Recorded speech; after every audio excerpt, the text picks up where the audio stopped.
दिख रही screen? Visible है? यस सर, विजिबल है।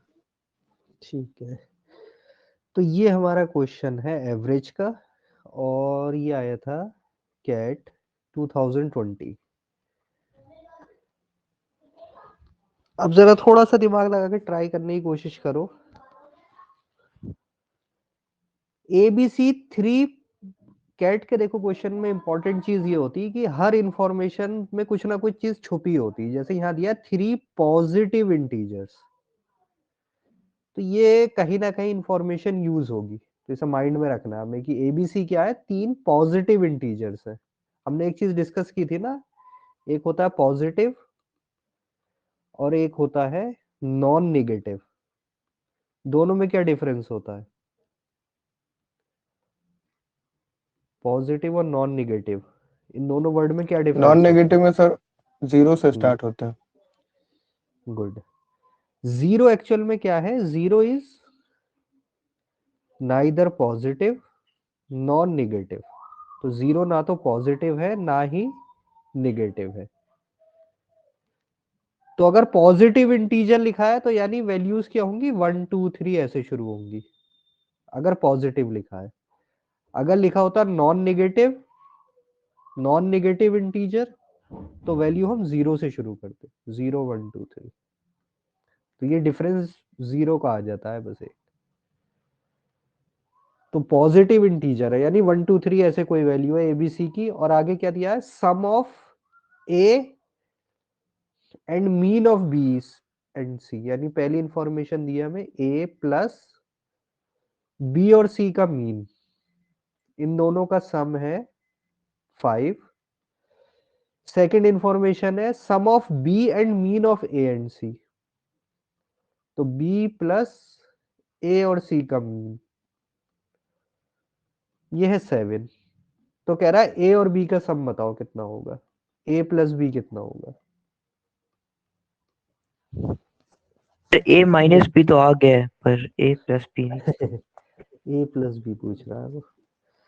तो देखो दो ही इक्वेशन है, इन्हीं में कुछ तुम्हें रीअरेंज या कुछ करना है, बाकी और तो कुछ दे नहीं रखा है। तो और कुछ तो हमारे पास एडिशनल है नहीं, बस एक इंफॉर्मेशन क्या पॉजिटिव इंटीजर है और ये है।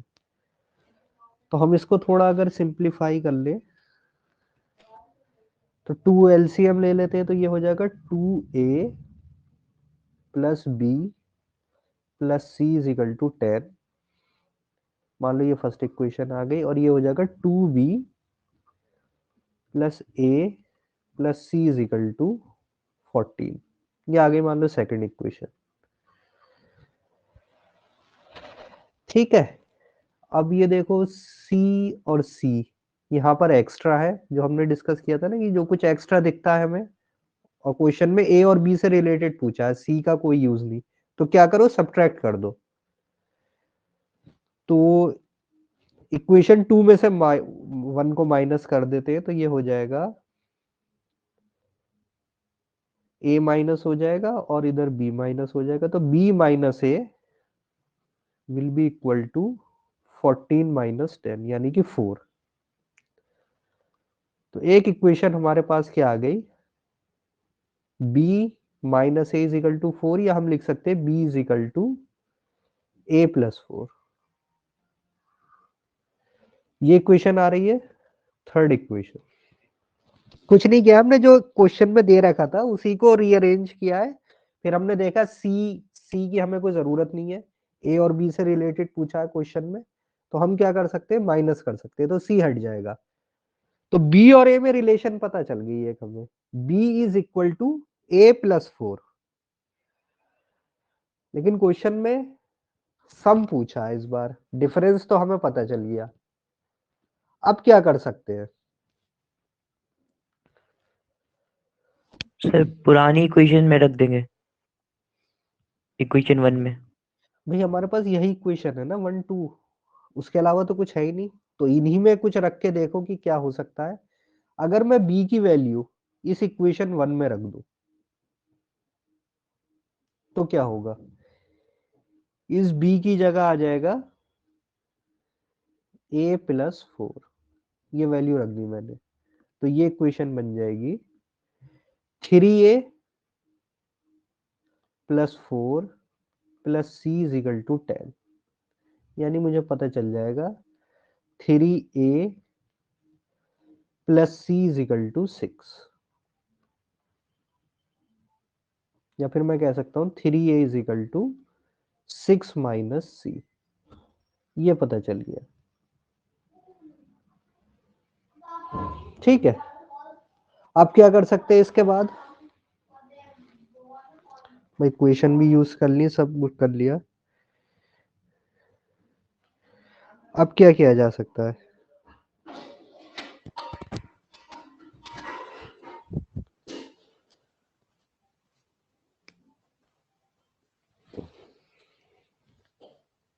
अब देखो बस, अब यही दिमाग लगाना होता है। कैट इसीलिए टफ होता है कि सिंपल एक कॉन्सेप्ट होगा, सारी चीजें हो गई, अब लगेगा कि अब क्या करें। अब ये तुम्हें सोचना पड़ेगा। अब वापस उसी पर आओ, a b c 3 positive integer,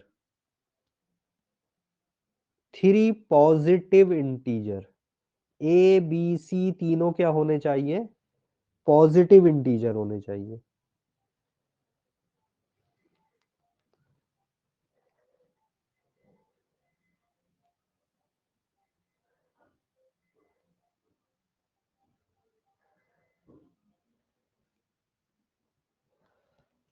positive integer देखो, अब यही सोचना है तुम्हें, इस प्रॉपर्टी में ही बस ये सॉल्यूशन छुपा हुआ है।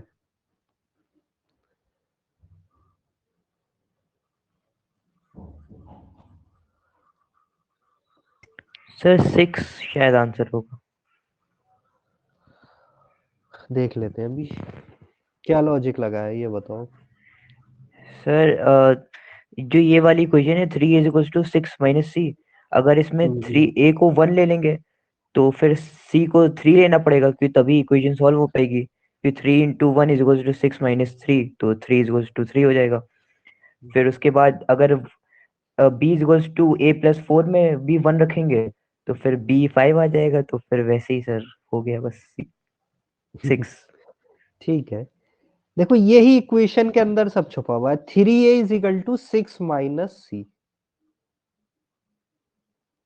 है ना? या फिर हम इसको ऐसे लिख सकते थे कि c इधर ले जाओ, a इधर आ जाएगा, c is equal to 6 minus 3a। अब देखो c और a दोनों क्या होने हैं? पॉजिटिव इंटीजर होने हैं, यानी इंटीजर है। पहली चीज देखो, फ्रैक्शन नहीं है। तो अगर मैं a की वैल्यू ले लेता हूं 1, a अगर 1 ले लूं, भाई सबसे छोटी वैल्यू क्या हो सकती है कि 1, पॉजिटिव इंटीजर है, तो c की वैल्यू क्या आ जाएगी? 6 माइनस 3, 3 आ जाएगा। a की अगर मैं वैल्यू ले लूं 2, तो c की वैल्यू क्या हो जाएगी?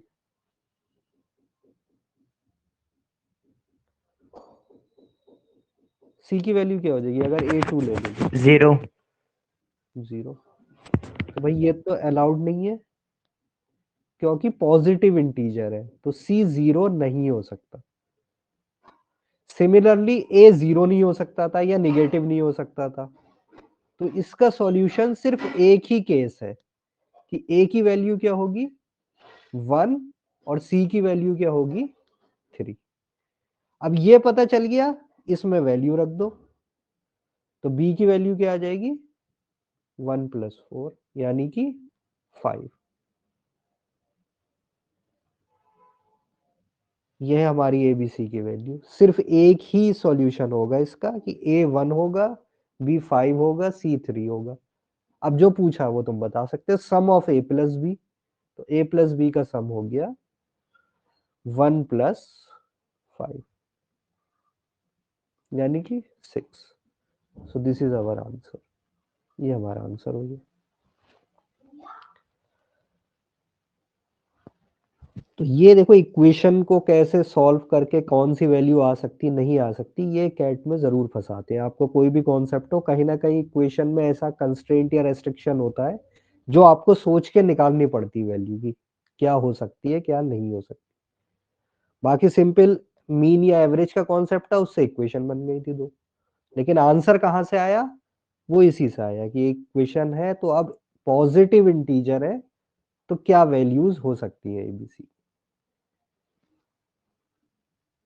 क्लियर। तो पॉजिटिव और नॉन नेगेटिव, अगर यहां नॉन नेगेटिव लिखा होता तो फिर ये दो सॉल्यूशन हो जाते हमारे पास, दो क्या बल्कि तीन हो सकते थे, A0 और C6 भी हो जाता, तो हमारे पास तीन सॉल्यूशन हो जाते, A0 C6, A1 C3 और A2 C0।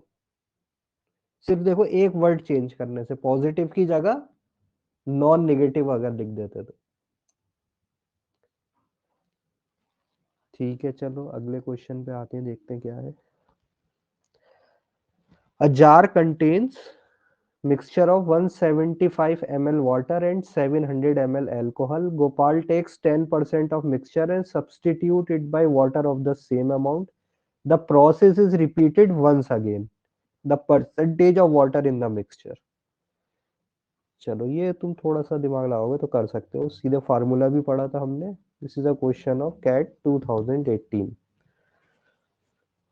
एक मिक्सचर है जिसके अंदर क्या है, वाटर है और एल्कोहल है। गोपाल ने क्या करा, 10% निकाल लिया और जितना निकाला था उसकी जगह क्या रख दिया, उसके अंदर वाटर भर दिया। फिर से उसने ये किया, the process is repeated once again, यानी कितनी बार रिपीट हो रहा है प्रोसेस, 2 टाइम्स। तो वो कह रहा अब ये बताओ कितनी परसेंटेज है मिक्सचर में, percentage of water in the mixture.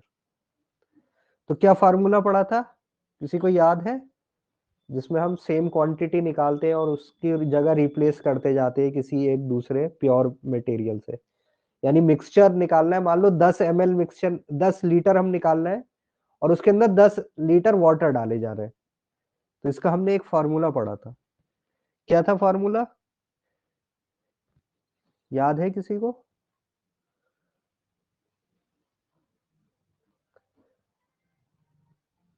तो फार्मूले याद नहीं रखोगे तो कैसे करोगे? So 1 minus amount replaced divided by total amount to the power n multiply by initial value. हाँ, इनिशियल कंसंट्रेशन या initial value 1 minus amount replaced upon total raise to the power n, कितनी बार ये प्रोसेस कर रहे हैं। तो यहां देखो मिक्सचर में दो चीजें हैं, वाटर और एल्कोहल। ठीक है, 10% मिक्सचर निकाल रहा है और किससे सब्सटीट्यूट कर रहा है, वाटर से। तो ये किसकी कंसंट्रेशन कम होती चली जा रही है, किसकी कंसंट्रेशन कम हो रही है, अल्कोहल की। अल्कोहल। वाटर की बढ़ रही है। तो ये जो फार्मूला लगाएंगे हम, ये लगाएंगे एल्कोहल, तो इससे हमें पता चल जाएगा कि इनिशियल कितना रिड्यूस हो गई। तो शुरू में कितना था एल्कोहल, 700 700 1 माइनस, देखो amount replace upon total amount, तो उसने यहाँ अमाउंट नहीं लिखी। अगर यहाँ ऐसे दिया होता कि 10 ml निकालना है या 50 ml निकालना है तो हम वो वैल्यू रखते, अपॉन टोटल करते। यहाँ डायरेक्ट क्या दे रखी है, परसेंटेज। तो 10% का मतलब हो गया 1 माइनस, ये हो जाएगा 0.1। ये 0.1 क्लियर हो रहा है, amount replace upon total amount. तो 10% निकालना है वो, तो 10% का मतलब हो गया 0.1। तो डायरेक्ट तुम्हें amount replaced upon total amount का रेशियो दे रखा है, कुछ करने की जरूरत ही नहीं इसमें। अगर ml दिया होता, क्वांटिटी दी होती कि 10 ml निकालना है, 50 20, तो फिर हम वो वैल्यू रखते हैं, डिवाइड बाय टोटल करते, फिर हम सॉल्व करते हैं उसे। तो यहाँ परसेंटेज डायरेक्ट गिवन है, तो 1 minus 0.1 raise to the power n। n क्या था, जितनी बार ये प्रोसेस को रिपीट करा गया है। तो कितनी बार रिपीट किया है इस क्वेश्चन में? 2 times.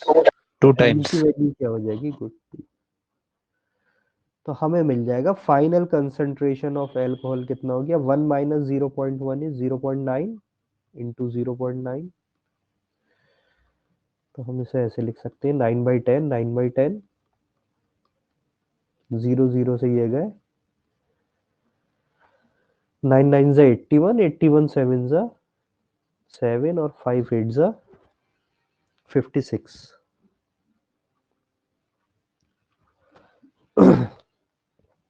तो फाइनल अब एल्कोहल कितना हो गया? 567 ml। तो ये फार्मूला याद रख लो, डायरेक्ट क्वेश्चन आ जाते हैं। जब कैट में डायरेक्ट क्वेश्चन है तो आपके जामी उसमें तो आ ही सकते हैं आराम से।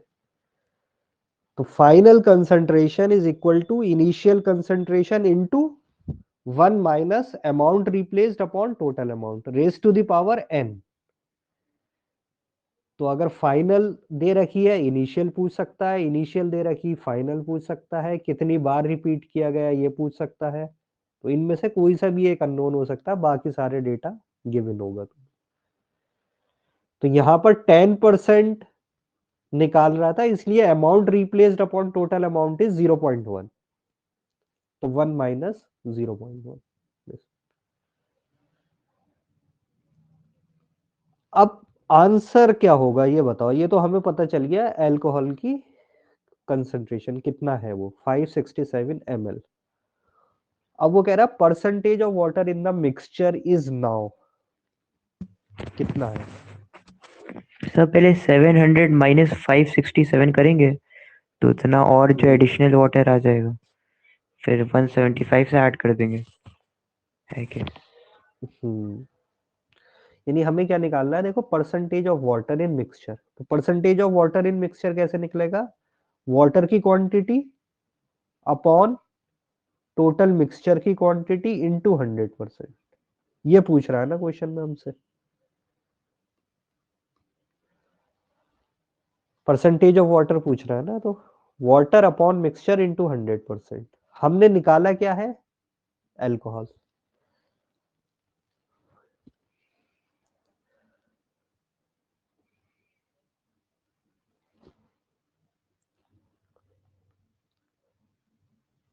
बताओ, करके बताओ, जिसके समझ में आ रहा है कि ऐसे कर सकते हैं। आगे आगे प्रोसीड करो, आंसर बताओ क्या आएगा। अभी वाटर कितना है इसमें? तुम्हारा क्वेश्चन है कि वाटर कितना है। तो 175 तो पहले से था ही था। तो वाटर कितना है? 175 तो पहले था ही, शुरू में ही था, प्लस अब और कितना होगा वाटर? उसने कितना वाटर और मिक्स कर दिया?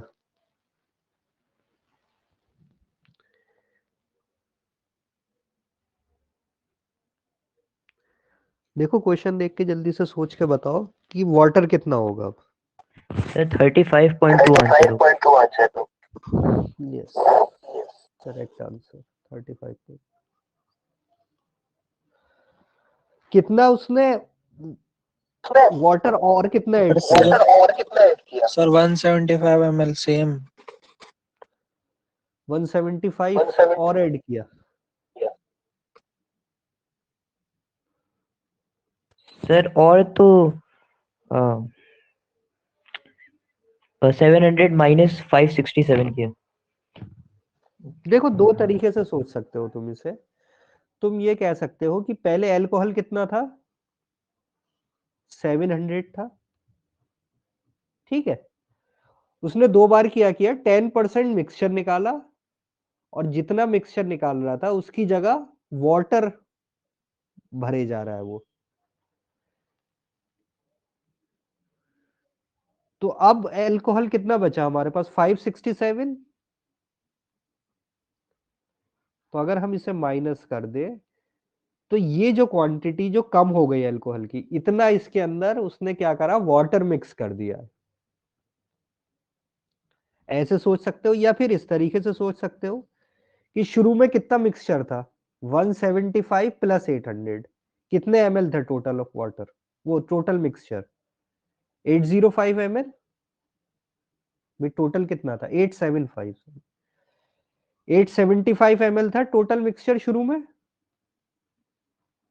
भाई इतना था मिक्सचर, 175 वाटर था और 700 अल्कोहल था, तो दोनों मिलके कितना हो गए 875। अब उसमें से अल्कोहल कितना बचा फाइनल 567, तो अगर इसे माइनस कर दोगे तो क्या बचेगा लास्ट में, वाटर बचेगा सिर्फ।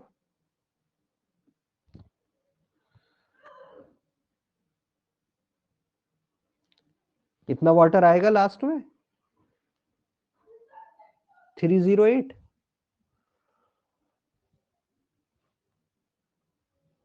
ये क्लियर हो रहा है इतना पॉइंट, भाई कितना मिक्सचर था, उस दो कंपोनेंट है, उसकी वाटर की क्वांटिटी तुम्हें पता थी, अल्कोहल की पता थी, अल्कोहल की तुमने फाइनल क्वांटिटी निकाल ली, तो टोटल में से अगर अल्कोहल माइनस कर दो फाइनल अल्कोहल तो तुम्हें पता चल जाएगा टोटल वाटर कितना है।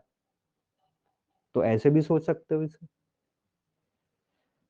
और ऐसे भी सोच सकते थे कि भाई 700 अल्कोहल था 567 बचा, तो जितना ये कम हुआ उतना वाटर उसने एक्स्ट्रा उसके अंदर डाल दिया, दोनों से सेम आएगा 308।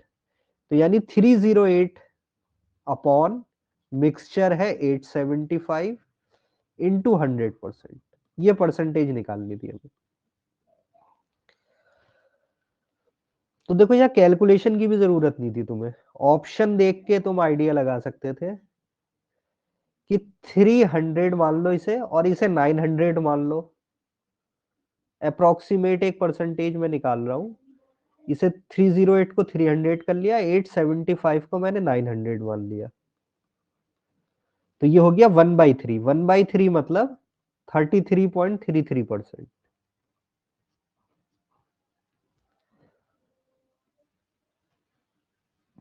और हमने क्या किया, डिनोमिनेटर को ज्यादा बड़ा किया है इन कंपैरिजन टू जितना न्यूमरेटर को हम कर रहे थे, या न्यूमरेटर भी हमने यहाँ छोटा किया और डिनोमिनेटर भी बड़ा किया है, यानी जो भी फाइनल आंसर होगा वो इस वैल्यू से बड़ा होगा। तो आंसर इज 35.2, बाकी सारे 33 से कम परसेंटेज थी।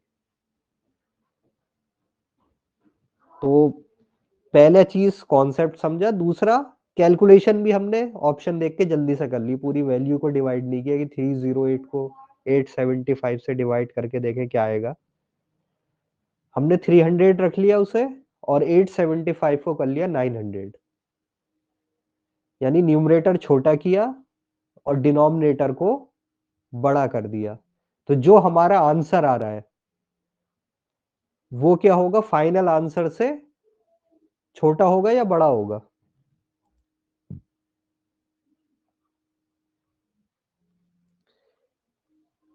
इसकी वैल्यू ज्यादा होगी या इसकी वैल्यू ज्यादा होगी,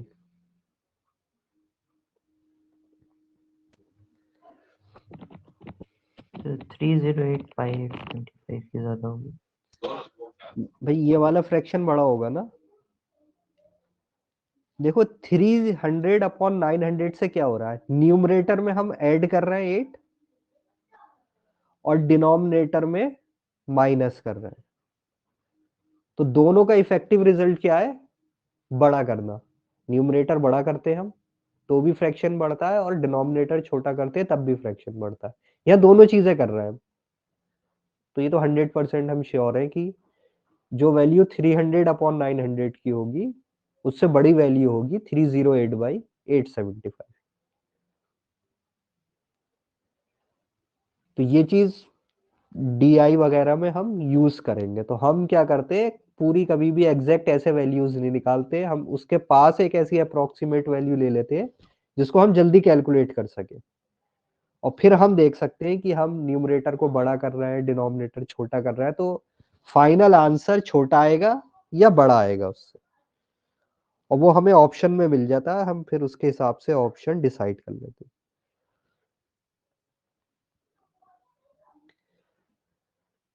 चलो ये है bottle 1 contains this much amount and bottle 2 contains this much amount of milk and water, in what ratio of volume should the liquid in bottle 1 and 2 be combined to obtain a mixture of milk and water in this ratio? CAT 17 का question है ये। लग रहा है कुछ समझ में आता हुआ? ऐसा तो नहीं हो रहा है कि बिल्कुल ही पता ही नहीं चल रहा हो क्या हो रहा है क्वेश्चन में? क्यों, क्वेश्चन देख के कुछ पहचाना वैसा लग रहा है या नहीं? यस सर, लग रहा है। कौन सा कॉन्सेप्ट है ये? दो मिक्सचर है, एक बॉटल 1 है जिसके अंदर मिक्सचर का मिल्क और वाटर का रेशियो ये है, एक बॉटल 2 है जिसके अंदर मिल्क और वाटर का रेशियो है ये। In what ratio of volume should the liquid in bottle 1 and 2 be combined to obtain a mixture of milk and water in this ratio? आ रहा है? मिक्सचर एलिगेशन वाला ही कुछ दिख रहा है।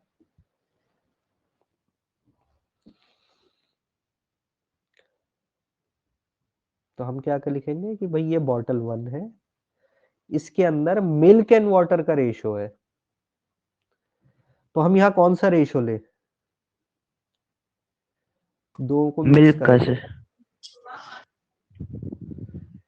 मैं यहाँ अब क्या लिखूं? देखो दो ऑप्शन है मेरे पास, या तो मैं लिखूं 7/2 या मैं लिखूं 2/7 या कुछ और लिखूं। 7/9। 7/9 गुड। मैं ये दोनों में से कुछ यूज नहीं करूंगा। क्यों यूज नहीं होगा ये? मिल्क क्वेश्चन एंड किया था वाटर ना? दोनों है। हाँ, मिल्क एंड वाटर, जैसे वो मिल्क वाला किया था जिसमें फैट और नॉन फैट था। तो कभी भी हम फैट, नॉन फैट या फिर कोई एलॉय है, मान लो उसमें आयरन कॉपर है, तो आयरन कॉपर का कभी रेशियो नहीं लेंगे, फैट नॉन फैट का कभी रेशियो नहीं लेंगे, मिल्क एंड वाटर का रेशियो नहीं लेंगे। हम किसका लेंगे? या तो मिल्क अपॉन टोटल या फिर वाटर अपॉन टोटल। ये पॉइंट याद रखने का था कि हम कभी भी जब मिक्स करेंगे, ये मिक्सचर एलिगेशन वाला जब भी लिखेंगे, तो हमेशा या तो दो जो कंपोनेंट है, मान लो मिल्क और वाटर है, तो या तो मिल्क का लिखो विद टोटल या फिर वाटर का लिखो with total, with respect to total. यानी या तो मिल्क परसेंटेज लिखो या फिर वाटर की परसेंटेज, जो भी दोनों में से डिसाइड कर लिया, फिर पूरे क्वेश्चन में वही रखना है। बट कभी भी मिल्क और वाटर का रेशियो लेके क्वेश्चन नहीं करना है। तो हम किसी का भी डिसाइड कर सकते हैं। हम चलो मान लो मिल्क और टोटल ले लेते हैं। तो बॉटल 1 में कितना है? मिल्क और टोटल का क्या रेशियो है? मिल्क कितने पार्ट्स है? 7 पार्ट्स। और वाटर कितने पार्ट है? 2 पार्ट्स। तो अगर टोटल 9 पार्ट्स है तो 9 पार्ट में मिल्क कितना है? 7। तो आवर रेशियो विल बी 7/9। तो हम मिल्क अपॉन टोटल का लेके करेंगे। अब बॉटल 1 के लिए हमने मिल्क अपॉन टोटल ले लिया, तो बॉटल 2 के लिए भी वही लेना है, और कंबाइन करके भी मिल्क अपॉन टोटल ही आएगा लास्ट में। तो बॉटल 2 में कितना है? मिल्क है 9 पार्ट्स, 9/13। गुड, 9/13। जब इन दो को हम मिक्स कर रहे हैं तो फाइनल कितना बन रहा है रेशियो? अभी भी हम क्या लिखेंगे? मिल्क अपॉन टोटल ही लिखेंगे। Milk is 3 part, water is 1 part, यानी कि 3/4।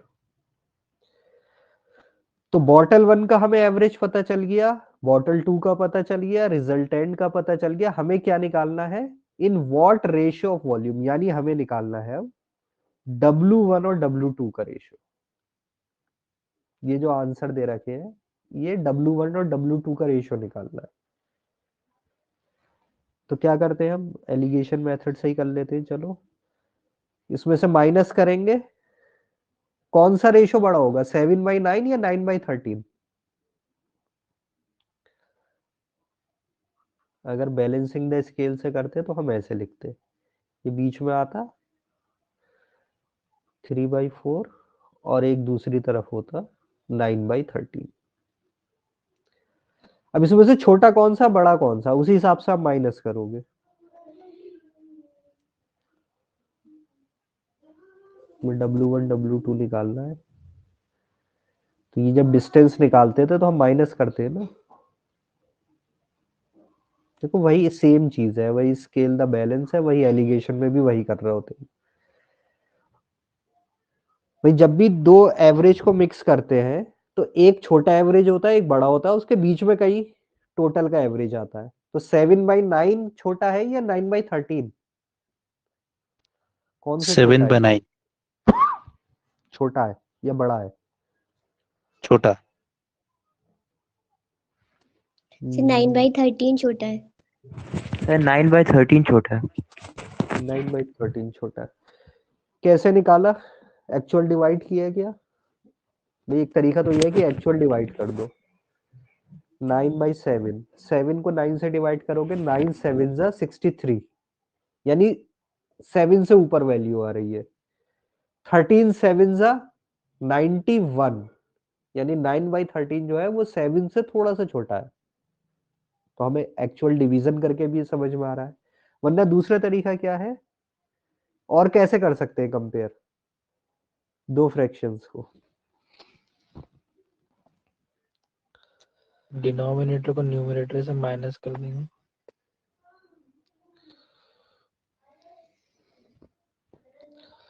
देखो हम क्या करेंगे, हम इसको ऐसे भी समझ सकते हैं। देखो हमारे पास मान लो एक फ्रैक्शन था 7/9, ठीक है। हमने क्या करा, इसके न्यूमरेटर में कितना ऐड किया? 2, तो क्या बन गया 9। और डिनोमिनेटर में कितना ऐड किया? 4, तो बन गया 13। यानी हमने इफेक्टिवली क्या करा, हमने डिनोमिनेटर को इन कंपैरिजन न्यूमरेटर ज्यादा बड़ा कर दिया, यही तो किया। Yes sir. तो क्या फर्क पड़ेगा अगर हम डिनोमिनेटर को न्यूमरेटर से थोड़ा सा बड़ा कर दे? तो फ्रैक्शन बड़ा हो जाएगा या छोटा होगा?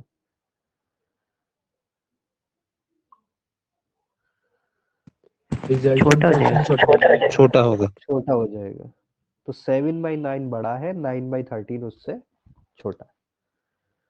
ये आएंगे DI वगैरह में बहुत हम करेंगे तो समझ में आएगा। अभी रेशो प्रोपोर्शन हमने पढ़ा भी नहीं है, उसमें भी डिस्कस करेंगे। तो हमें क्या पता चल गया, मेनली हम क्यों कर रहे थे, ताकि हम लिख सके कि किस फॉर्म में माइनस लिखना है, उनमें हमें कंफ्यूजन होता। तो ये बड़ा है, ये हाइयर साइड है और ये लोअर साइड है।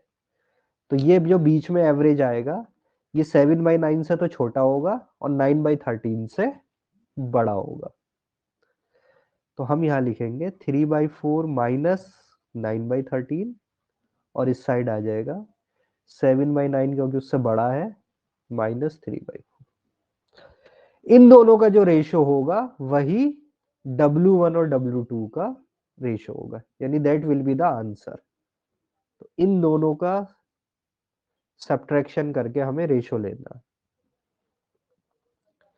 स्केलिंग द इसमें करते तब भी हम यही चीज करते, हम इसको माइनस करते तभी तो ये D1 D2 आता। तो हम देखते हैं कि अच्छा 7/9 क्या है, ये हाइयर साइड है, ये लोअर साइड है। तो ये जो एवरेज होगा ये हाइयर में से माइनस होगा, यानी 7/9 माइनस 3/4, और ये लोअर साइड है तो ये 3/4 में से माइनस होगा। और W1 W2 का रेशो क्या होगा, इनका उल्टा होगा। तो W1 W2 का रेशो क्या हो जाएगा, इसका माइनस करो, 3/4 माइनस 9/13, क्या आ गया एलसीएम 52, 13 3 39, 9 4 36, 3/52 डिवाइड बाई ये आ जाएगा 36, 7 4 28 27, 1/36। देखो इस वाले मेथड से करोगे तब भी तुम यही लिखते कि W1 W2 का रेशो यही आएगा। इसकी वैल्यू है 3/4 माइनस 9/13 की 3/52, और इसकी वैल्यू है 1/36। तो W1/W2 का होगा 3/52 डिवाइड बाई 1/36।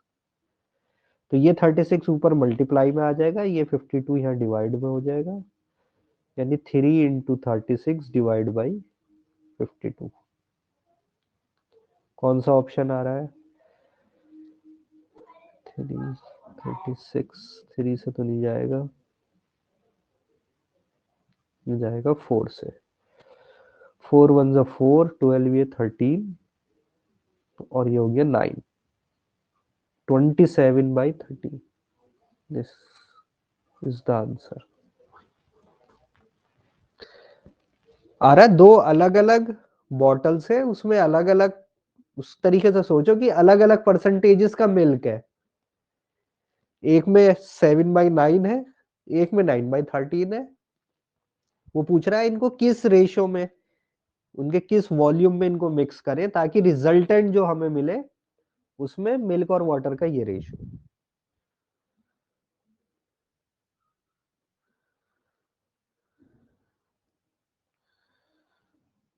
ठीक है,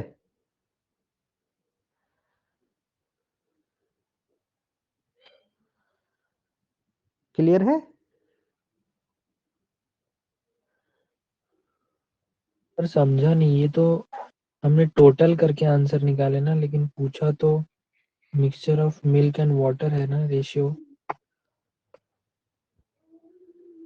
मिल्क एंड वाटर का तो दे रखा है तुमसे, तुमसे ये थोड़ी पूछा है, तुमसे ये पूछ रहा है कि बॉटल 1 और बॉटल 2 इनको हम किस रेशो में ले, इनका वॉल्यूम, ताकि हमें रिजल्टेंट इतना मिले। सर समझ गया। ठीक, बाकी तीनों जगह हमने कंसिस्टेंट ले लिया, यहां भी ये पहला एवरेज, ये दूसरा एवरेज, और ये दोनों का मिक्स करके एवरेज, ये तीनों जगह हमने मिल्क अपॉन टोटल लिया है, तो हमारी कैलकुलेशन से सही आंसर आया। तुमसे W1 और W2 का रेशो पूछा है, उसके अंदर की बात नहीं पूछ रहा है कि वाटर कितना है मिल्क कितना है, ये नहीं। W1 में कितना वॉल्यूम होना चाहिए उस बॉटल के अंदर और W2 का कितना होना चाहिए, ताकि उनको हम मिक्स करें तो इतना मिल्क मिल जाए। Clear point? चलो, अब है जरा थोड़ा सा ट्रिकी क्वेश्चन, ये तीनों फिर भी रिलेटिवली इजी थे। कैट 2020 ऐसे बहुत पसंद है कैट वालों को, एक नए क्वेश्चन जरूर डालते हैं इस टाइप का। In a group of 10 student the mean of the lowest 9 score is 42 while the mean of the highest 9 score is 47. For the entire group of 10 students, the maximum possible mean exceed the minimum possible mean by this. तो पूरे question को एक साथ देख के परेशान मत हो, पहले फर्स्ट लाइन पढ़ो। वो लाइन क्लियर हो रही है नहीं, पहले ये बताओ क्या दे रखा है तुम्हें? ग्रुप ऑफ 10 स्टूडेंट, कितने हैं ग्रुप में? 10 students. Mean of the lowest 9 score is 42 while the mean of highest 9 scores is 47. पहले यहां तक की बात समझते हैं। क्या कह रहा है ये इस स्टेटमेंट में? कोई बताएगा रीड करके क्या कह रहा है वो?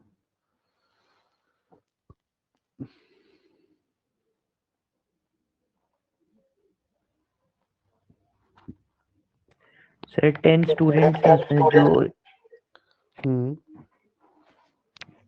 लोएस्ट 9 स्कोरर्स हैं उनके 42 है मीन, और हाईएस्ट 9 स्कोरर्स का 47 है, तो फिर तो मतलब तो 8 स्टूडेंट्स तो सेम ही हो जाएंगे शायद। एक मिनट, देखो वो क्या कह रहा है, सिंपल वो ये कह रहा है कि 10 स्टूडेंट है, ठीक है, ये उनके मान लो स्कोर्स है, अभी हम 10 स्टूडेंट है। अब वो कह रहा है कि अगर हम लोवेस्ट 9 स्कोर्स ले तो हम इसी ऑर्डर में लिख लेते हैं, मान लो x1 सबसे कम है ये स्कोर और ये सबसे हाईएस्ट स्कोर है। तो जब वो कह रहा है mean of the lowest 9 score, तो लोवेस्ट 9 का क्या मतलब हो गया? 10 में से लोवेस्ट 9 का क्या मतलब है? आखिरी वाला छोड़ देंगे बस कि भाई जो हाईएस्ट है उसे छोड़ के बाकी सबके सबको ले लो। तो इन 9 के 9 का अगर हम एवरेज ले रहे हैं तो कितना मिल रहा है हमें? 42। सर ये वैसे ही है ना जो आपने कराया भी था इन माय टेस्ट वर्स्ट, जो हाँ। हमें मार्क्स देखने थे। शुरू का कॉन्सेप्ट वही है, बस उसमें सीधे डिफरेंस पूछा था तो वो हमारे लिए आसान था निकालना। यहाँ उसने डिफरेंस की जगह मैक्सिमम और मिनिमम की कंडीशन लगा दी। ये मैक्सिमम मिनिमम बहुत पसंद आता है कैट वालों को और यहीं पे ट्रिक होती है। बाकी बेसिक वही कॉन्सेप्ट है। तो यहाँ तक आपने अच्छी बात है समझ लिया कि लोवेस्ट 9 का क्या मतलब है। 10 ही तो स्टूडेंट है, 10 स्कोर्स है हमारे पास। लोवेस्ट 9 का मतलब ये है कि जो टॉप पे था, हाईएस्ट जो स्कोर था उसे हटा दो, बाकी जो बचे वो लोवेस्ट 9 हो गए। तो इन 9 स्टूडेंट का एवरेज है 42 और मीन ऑफ हाईएस्ट 9 स्कोर, इसका मतलब है कि जो लोवेस्ट था उसे हटा दो, तो ये जो 9 है, ये 9 स्कोर जो है इनका एवरेज है 47। ठीक है। तो अगर तुमसे ये डिफरेंस पूछता तो बहुत आसान था भाई। 42 आ जाएगा डिफरेंस, 45। x1 प्लस x9 तक ऐड कर रहे हैं मान लो हम, divide by 9 is equal to 42। तो x1 से लेके x9 तक का सम हो जाता 42 इंटू 9। सिंपल ऐसी x2 से लेके x10 तक का सम है, या एवरेज मान लो 9 स्टूडेंट है उनका एवरेज है 47। तो x2 plus x10 is equal to हो जाएगा 47 इंटू 9। x1 और x10 इन दोनों को माइनस कर देंगे तो ये 2 3 4 ये सब हट जाएंगे बीच में से, सिर्फ x1 माइनस x10 या x10 माइनस x1 आ जाएगा। x10 हाइयर है तो x10 माइनस x1 हो जाएगा इन दोनों का डिफरेंस, यानी 9 इंटू 5 45, यानी 45 मार्क्स का डिफरेंस है अगर डिफरेंस पूछा होता सिर्फ। लेकिन यहाँ पर अब देखो, ये तो हमने समझ लिया कि क्या हो रहा है। अब ये कह रहा है for the entire group of 10 student the maximum possible mean exceed the minimum possible mean. यानी अब आपको दो कंडीशन सोचनी है कि मैक्सिमम पॉसिबल मीन क्या हो सकता है इन लोगों का, और मिनिमम पॉसिबल मीन क्या हो सकता है।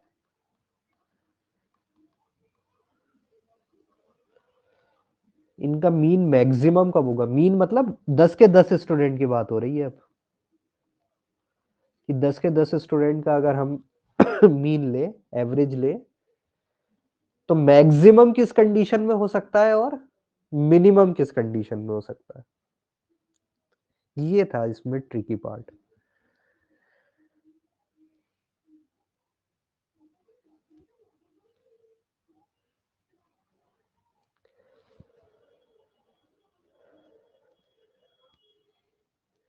देखो लोवेस्ट 9 स्कोर का मीन है 42।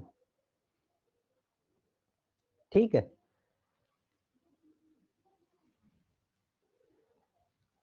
अगर हम ये मान ले कि लोवेस्ट 9 यानी 1 से लेके 9 तक जितने भी थे उन सबके मार्क्स 42 है, सबके सेम है और 42 है, तो मीन वाली कंडीशन फुलफिल रहेगी।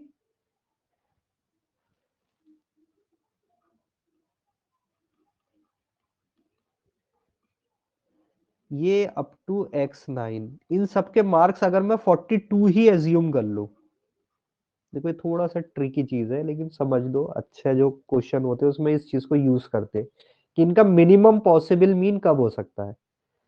अगर x1 से लेके x9 यानी जिनको हम कह रहे थे कि 9 लोवेस्ट स्कोर है, अगर वो सबके सब 22 42 हो जाए,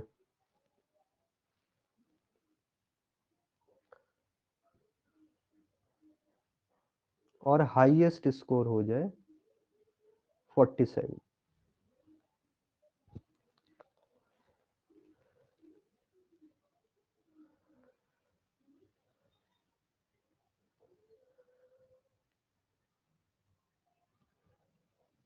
मैक्सिमम पॉसिबल मीन के लिए हम क्या एज्यूम कर सकते हैं कि भाई सारे के सारे जितने हैं x1 नहीं 2 से लेके 2 3 4 से लेके x10, इन सब का स्कोर है 47 और x1 का स्कोर है 42।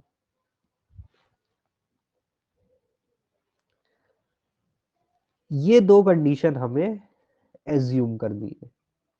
इस कॉन्सेप्ट पे बहुत क्वेश्चन बनते हैं। जब भी ऐसे एवरेज का ग्रुप दे के इस तरीके से पूछा जाता है, maximum possible mean, minimum possible mean, तो उसका तरीका यही होता है। तुमसे क्या कहा है, उसने दो कंडीशन दी थी पहले कि 9 जो लोवेस्ट स्कोर है उनका मीन क्या है, 42।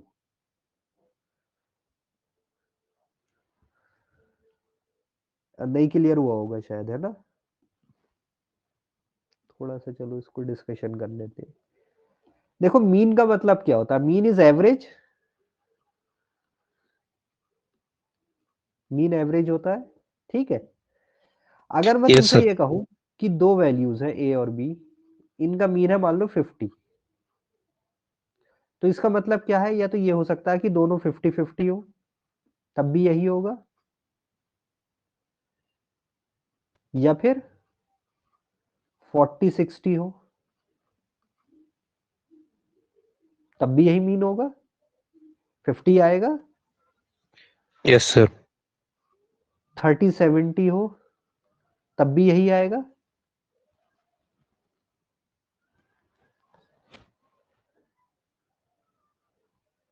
Yes sir. फिर 50 आएगा। Yes, यहाँ sir. तक तो बोला कि दो वैल्यूज के लिए। अभी पिछला क्वेश्चन को भूल जाओ थोड़ी देर के लिए। भाई दो का अगर मैं एवरेज बोलूं तो या तो दोनों सेम हो सकते 50-50, या फिर 40-60, 30-70 इस तरीके से हो सकते। अब मैं तुमसे ये कह रहा हूं कि ए और बी मुझे मिनिमम रखने हैं। अब जरा समझना, मुझे रखना है मिनिमम, और एक वैल्यू इधर है सी, ये इन ए बी से बड़ी है, सी जो है वो ए और बी से बड़ा है। भाई यही हो रहा है ना, वहां 3 की जगह क्या 10 लोग हैं, x1 से लेके x9 है, और x10 क्या है, इन सबसे बड़ा है, ठीक है। x10 बड़ा था ना, हाईएस्ट स्कोर था, ये सारे लोवेस्ट थे, ये हाईएस्ट था। अब मैं कह रहा हूं कि इन सबका मिनिमम मीन क्या हो सकता है, जब मैं सबको जोड़ दूं, 10 के 10 को जोड़ दूं, इनका मीन क्या हो सकता है? 20. नहीं, इनका मीन तब होगा जब ये जो सम है ये सबसे कम आए, इस सम की वैल्यू सबसे कम होगी, तभी तो एवरेज भी सबसे कम आएगा। Yes, sir. यानी मुझे ऐसी सिचुएशन सोचनी थी कि 10 के 10 जो स्टूडेंट है उनका सम क्या हो, मिनिमम हो। लेकिन तुम्हें एक कंडीशन और क्या दे रखी है कि लोवेस्ट जो 9 स्टूडेंट है उनका मीन क्या होना चाहिए, 42। तो ये दो कंडीशन मुझे एक साथ सेटिस्फाई करनी है कि लोवेस्ट 9 स्टूडेंट का सम भी 42 हो, और इनका जो टोटल सम बने 10 के 10 स्टूडेंट का वो भी क्या बने, कम से कम बने। तो देखो अगर मैं ए और बी को इक्वल कर दूं, ए बी, तो मान लो मैं सी की वैल्यू ले सकता हूं 51। तो इस वक्त जो इन तीनों का सम होगा वो क्या आएगा, सबसे मिनिमम आएगा। देखो 151 आ जाएगा तीनों का सम। लेकिन अगर मैं 40 या 60 कर दूंगा, तो क्योंकि ये जो सी है, सी ए और बी दोनों से बड़ा है, तो मुझे सी क्या करना पड़ेगा, 60 से बड़ा रखना पड़ेगा। तो सी की वैल्यू क्या हो जाएगी, 61। कम से कम भी वैल्यू लूंगा तो 61 रखूंगा। अब देखो सम क्या हो रहा है, 161। अगर मैं ए और बी की वैल्यू ले लेता हूं 30 और 70, तो मुझे सी को क्या रखना है, ए और बी से बड़ा रखना है। तो सी की कम से कम वैल्यू हो सकती है 71। तो अब जो सम हो जाएगा ए बी सी तीनों का मिला के वो कितना हो जाएगा, 171। यानी मुझे अगर ए प्लस बी प्लस सी का सम मिनिमम रखना है, तो जो लोवेस्ट है उनको मैं क्या रख सकता हूं, इक्वल अगर रख दूं, जो भी मैंने मीन मान रखा है, उस कंडीशन में इन तीनों का सम क्या होगा, मिनिमम होगा।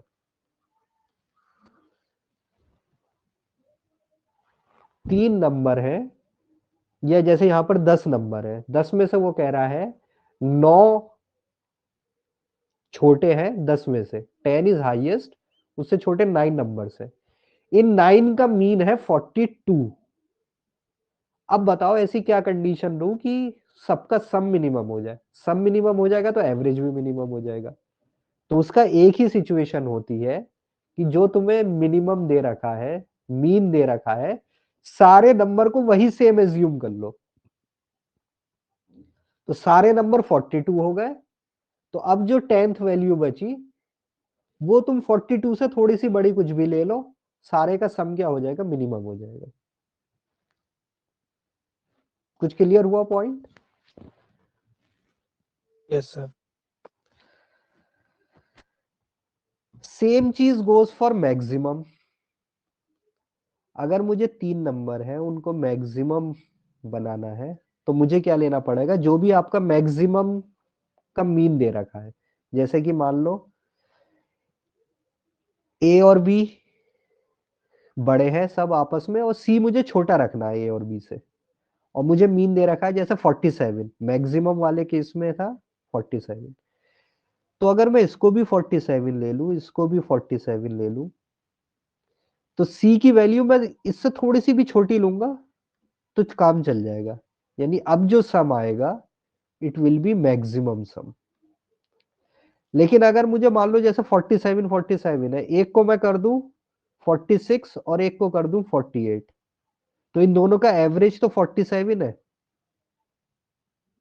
लेकिन ये जो सी मुझे छोटा रखना था ए और बी से, ये अब मैं 46 नहीं ले सकता, ये क्या हो जाएगा, 45 हो जाएगा। अब तुम इन तीनों का सम करोगे तो देखोगे इस सम से छोटा ही आएगा। तो अगर हमें कोई गिवन डेटा सेट में मीन दे रखा होता है और एक वैल्यू अलग होती है उससे, और हमसे पूछा जाए मैक्सिमम पॉसिबल मीन क्या हो सकता है और मिनिमम पॉसिबल मीन, तो उसकी सिचुएशन क्या करना है, तुम्हें यही करना होता है कि तुम मैक्सिमम पॉसिबल मीन तब होगा जब ये सारे जितने रिपीट हो रही है वैल्यूज, जो कॉमन वैल्यूज है, इस ये सब मैक्सिमम मीन के बराबर हो जाए और ये छोटी वाली वैल्यू 42 हो जाए। मिनिमम पॉसिबल तब होगा जब ये सब के सब 42 हो जाए और बड़ी वाली वैल्यू हम 47 ले। ये कंडीशन रख के हम मैक्सिमम पॉसिबल मीन निकाल लेंगे और मिनिमम पॉसिबल मीन निकाल लेंगे, दोनों का डिफरेंस, हमें आंसर मिल जाएगा। आई थिंक इसका आंसर है 4 है शायद।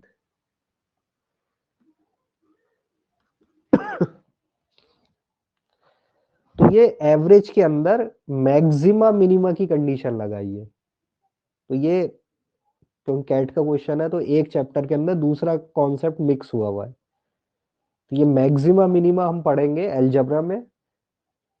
इस टाइप का तो नहीं होगा, वहां पर हम पहले पढ़ेंगे कि दो नंबर्स अगर ऐड होते हैं तो उनकी प्रोडक्ट कब मिनिमम होती है, या उनका सम मैक्सिमम है तो प्रोडक्ट कब मिनिमम होगी, तब इससे रिलेटेड चीजें आएंगी। लेकिन एक ये अच्छा कॉन्सेप्ट है कि मैक्सिमम पॉसिबल मीन और मिनिमम पॉसिबल मीन, अगर किसी ग्रुप की बात हो रही है तो इस तरीके से याद रख लो कि लोवेस्ट तब होगा जब हम लोवेस्ट वैल्यू को उसके मीन के बराबर मान लेंगे, और जो वैल्यू बची उसे बड़े वाले मीन के बराबर मान लो। और मैक्सिमम तब होगा जब 9 जो टॉप की वैल्यूज है वो उस मीन के बराबर है, और जो एक सबसे छोटी वैल्यू बच रही है वो सबसे छोटे मीन के बराबर है। जैसे यहाँ 47 और 42। तो लोवेस्ट कब होगा, जब x1 x2 x9 सारे क्या है 42 हो और x10 क्या हो 47। और मैक्सिमम पॉसिबल कब होगा, जब x2 x3 x10 तक सारे 47 हो और x1 क्या हो 42। क्लियर ये चीज? तो ये ट्रिकी क्वेश्चन था। चलो नेक्स्ट पे चलते हैं। 40% of a club revenue comes from pupil of 25 years of age, while 60% of his revenue come from pupil of 35 years of age. If the club raises its fees by 20% for its 25-year-old members and 30% for 35 years old member, what is the percentage increase in overall revenue?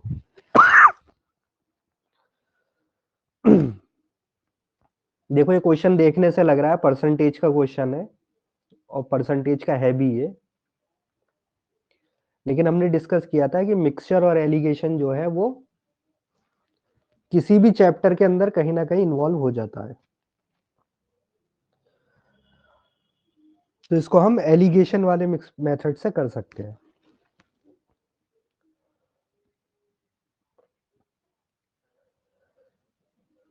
तो यहाँ W1 किसे लेंगे और C1 किसे लेंगे, ये बताओ जरा सोच के।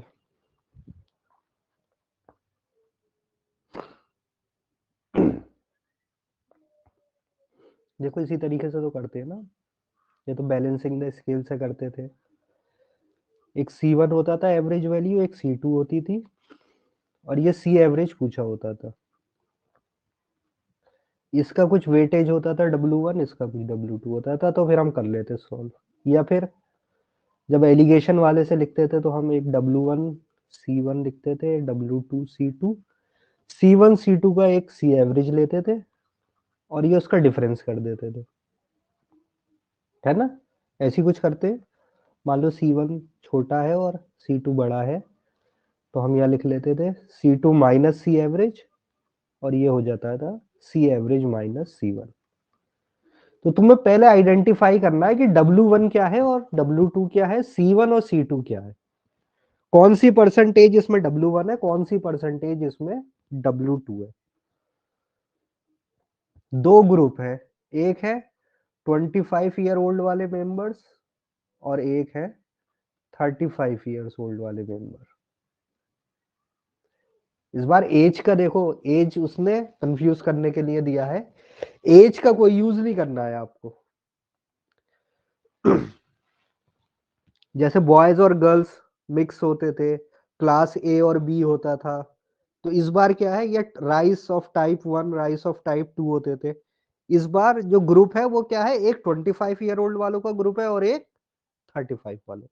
एज का कोई यूज नहीं यहाँ पे, W1 W2 C1 C2 में एज नहीं आएगी, दोनों परसेंटेजेस है। अब आप मुझे ये बताओ W1 कौन सी परसेंटेज है और C1 कौन सी है, कैसे आइडेंटिफाई करोगे क्वेश्चन से।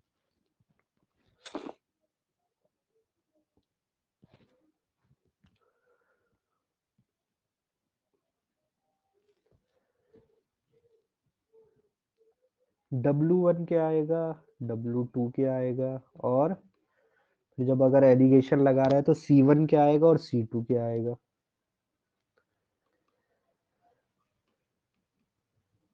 कोई बताएगा, ये C1 C2 मिक्स होके कुछ आएंगे।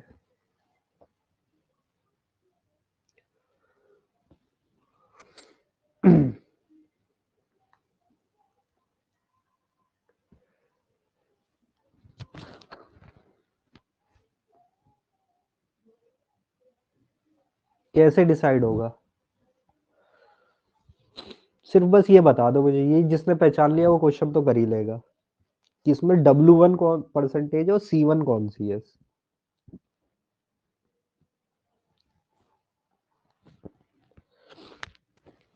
So 40% है W1. Good. W1 is 40%, W2 is 60%. Very good. 40% of a club revenue, कोई एक क्लब है उसका जो रेवेन्यू है वो 25 इयर्स ऑफ एज वाले लोगों से उसको कितना वेटेज मिल रहा है, यानी उसका कितना रोल है। 25 इयर्स वालों का 40% रोल है रेवेन्यू में, और 35 इयर्स वालों का 60% रेवेन्यू है। अब वो कह रहा है कि क्लब अगर रेस कर दे अपनी फीस 20% फॉर इट्स 25 ईयर, अगर इसकी हम 20% फीस रेस कर दे वो, और 35 इयर्स वालों के लिए 30% इंक्रीज कर दे, तो देखो जो C1 C2 होता है उसी का तो आप C एवरेज निकालते हो ना। What is the percentage increase in overall revenue, increase in overall revenue. तो इंक्रीज पूछ रहा है रेवेन्यू में, तो आपने C1 यानी 20% इंक्रीज किया है, C2 दूसरे ग्रुप का 30% किया है, तो वो पूछ रहा है ऑन एवरेज कितना इंक्रीज हुआ होगा। भाई C1 C2 हमेशा वही चीज होती है जो क्वेश्चन में पूछी होती है आपसे। जैसे राइस, राइस का वेट दे दिया, मान लो 5 किलो राइस है और उसकी एवरेज कॉस्ट है 50 रुपए। दूसरे टाइप का राइस है, उसकी एवरेज, उसकी वेट दे दिया 10 केजी और उसकी एवरेज कॉस्ट है 100 रुपए। अब वो कॉस्ट ही तो पूछेगा ना आपसे कि जब दोनों को मिक्स कर दोगे तो फाइनल एवरेज कॉस्ट क्या होगी। तो भाई C1 और C2 जब मिक्स होते तभी तो C एवरेज निकलता है।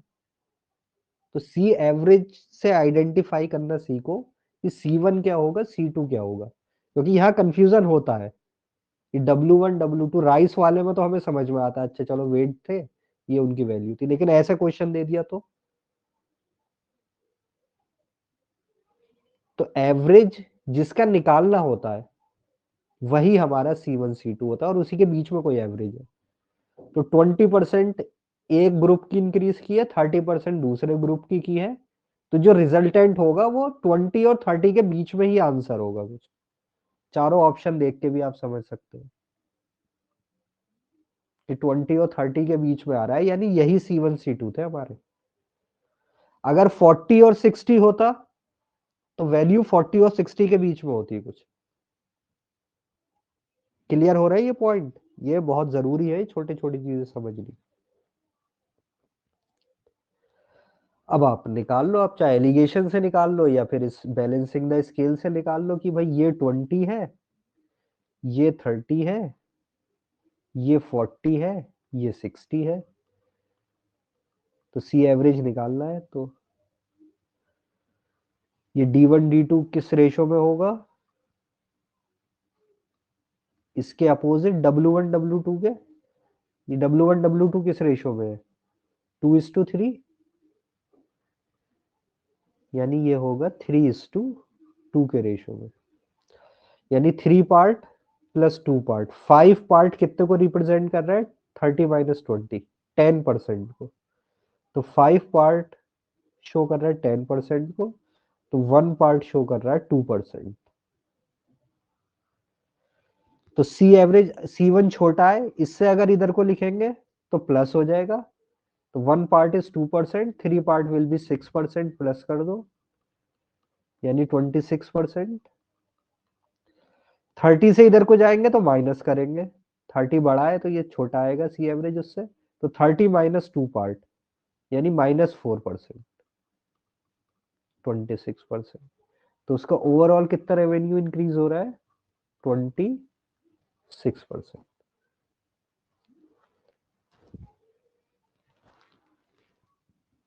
चलो अब देखो कुछ ऐसी सिचुएशन है जहां हमें, हम नॉर्मल और तरीके से भी कर सकते हैं क्वेश्चन, लेकिन एलिगेशन वाले से भी कर सकते हैं। ये सिर्फ एग्जांपल इसलिए मैंने लिया है कि तुम कर सको। ये जामिया में भी आया था 2020 में। In Kaziranga national park the residents are either hippopotamus और peacocks. When the heads are counting, it comes out to be 96, and when the legs are counted, it is 336 is number. Find the number of peacock in the park. तो इसको हम normal linear equation से कर सकते हैं। हम मान ले लेट हिप्पोज भी H एंड पीकॉक्स भी P। तो कितने हेड होंगे टोटल हेड,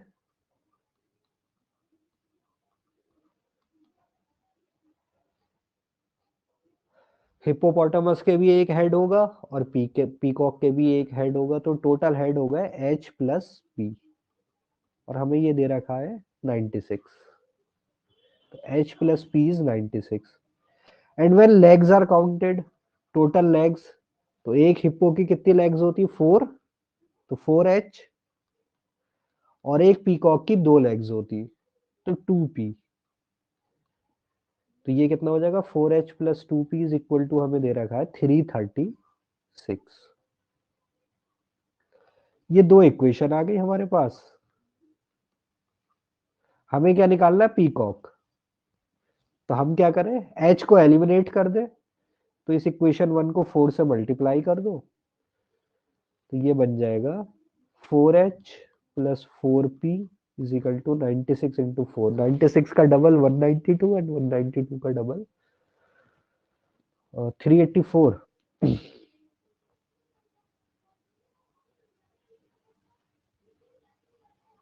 शायद देख लेते हैं क्या आएगा। चलो ये आ गया, इसे माइनस कर दो, h एलिमिनेट हो गया क्योंकि हमें p चाहिए था, तो h को हमने हटा दिया, तो ये भी minus minus 2p minus 4p is equal to 336 minus 384। और तो 336 इज 50, तो ये 48, 2p is 48, p is 24। I think ये आ जाएगा, दिस इज द आंसर। समझ गए, ये लीनियर इक्वेशन वगैरह में हम करेंगे ऐसे क्वेश्चन, लेकिन इसको हम मिक्सचर और एलिगेशन में जो पढ़ रहे हैं ना, एलिगेशन मेथड, उससे भी कर सकते हैं। ये सिर्फ वो समझाने के लिए कि इसको वैसे मेथड से कैसे करेंगे हम। तो देखो नंबर ऑफ लेग्स कितनी दे रखी है हमें,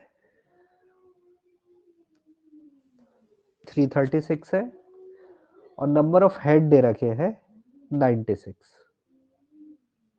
ठीक है,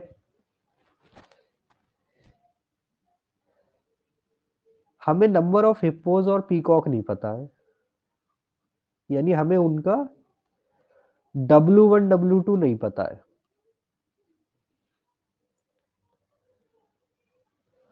हम क्या करते हैं, ये लगा देते हैं कि भाई एक हिप्पो की होती 4 लेग्स और एक पीकॉक की होती 2 लेग्स।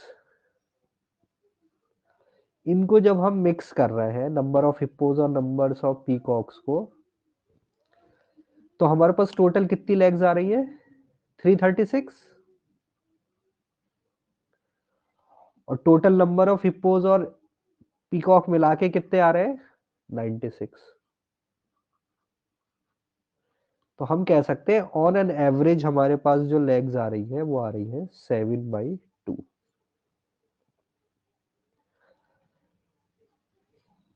हमने इसको क्वेश्चन को बना दिया, मिक्सचर और एलिगेशन का बना दिया क्वेश्चन, मतलब उस मेथड से।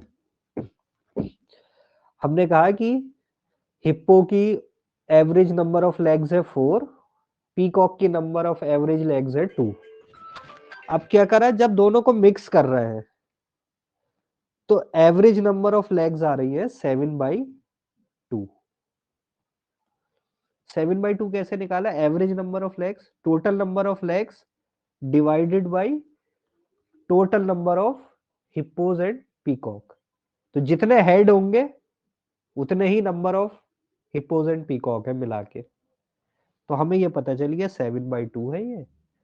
अब इसमें तुम एलिगेशन लगा दो, बैलेंसिंग लगा दो भाई, 4 माइनस 7/2 ये आ गया 1/2, और 7/2 माइनस 2 आ गया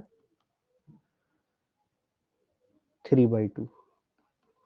यानी ये किस रेशो में है, हिप्पो और पीकॉक का रेशो है 3/2 अपॉन 1/2, यानी 3/1।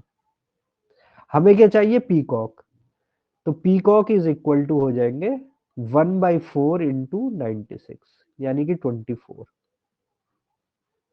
This is the answer. Number of hippos upon peacock का रेशियो है 3/1, तो पीकॉक हो जाएंगे 1/4।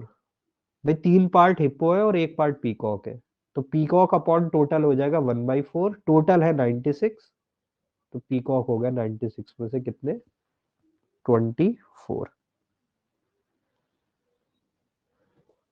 ठीक, ये क्वेश्चन सिर्फ इसलिए समझाने के लिए कि एलिगेशन वगैरह का कि कई जगह पर अप्लाई हो सकता है।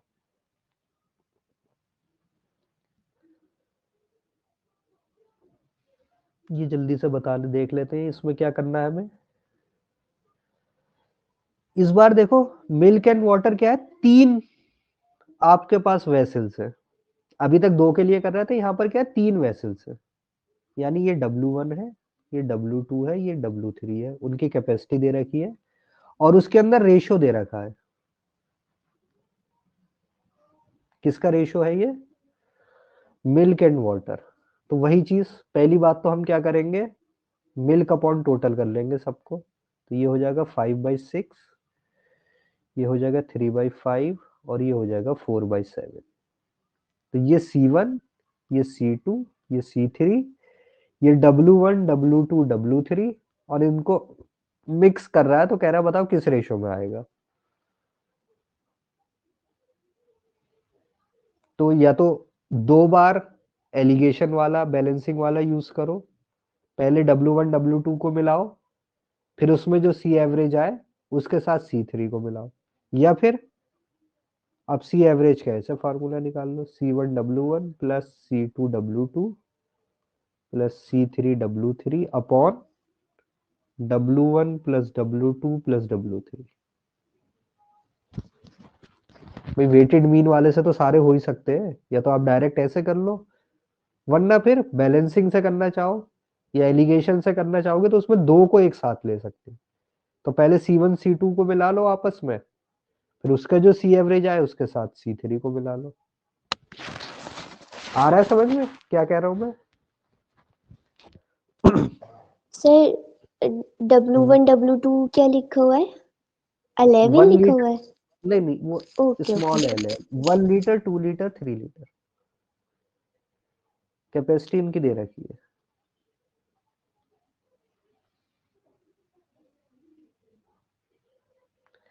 लेकिन याद ये रखना, इसमें रेशो पूछा है मिल्क एंड वाटर का, जो तुम अब पूछ रहे थे ना वो इस क्वेश्चन में आएगा, ratio of milk and water in final mixture.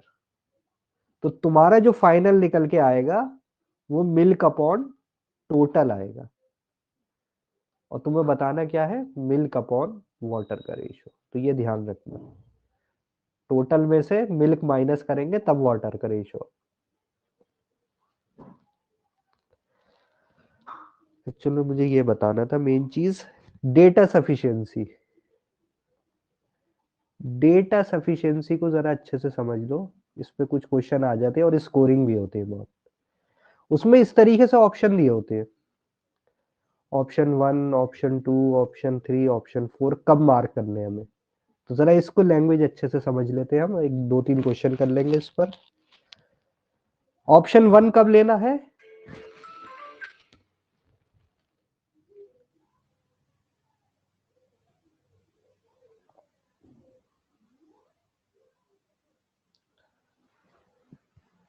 कब लेना है भाई, रीड करो, स्टेटमेंट लिखा हुआ है, कब करना है आंसर।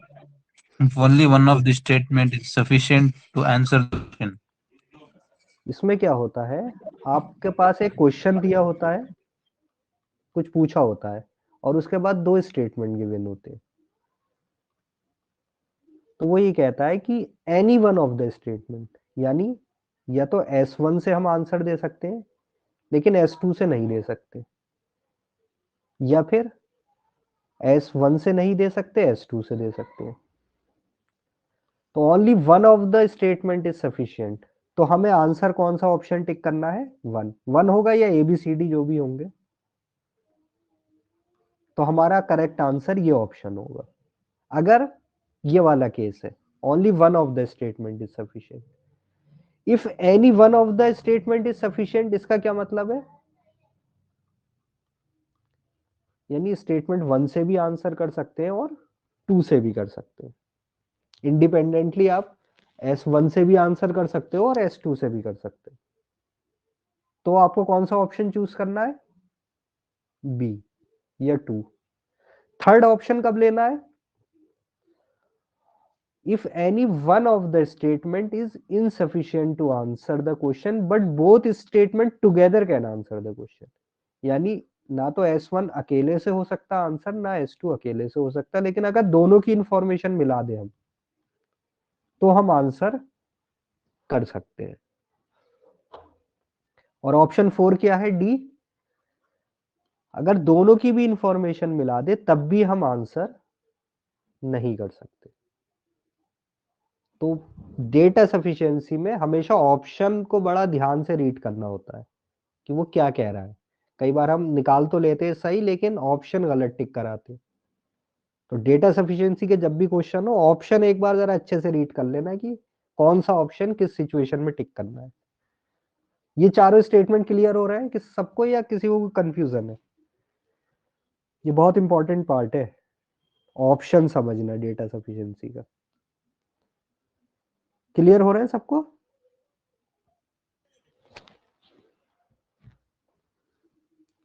ऑप्शन 1 क्या है?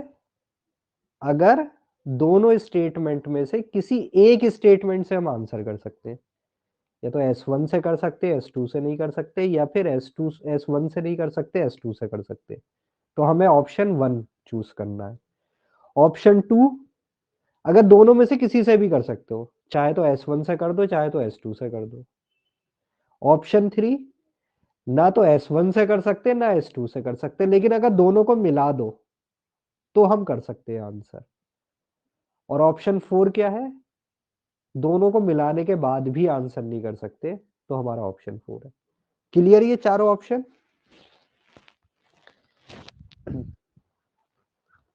Yes sir. सर ये दोनों हम्म, सर ये दोनों को मिलाने का मतलब सिर्फ एडिशन ही होगा? एडिशन मतलब दोनों की गिवन इंफॉर्मेशन को,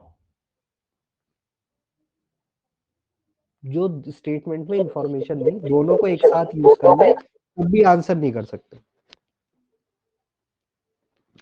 ओके सर।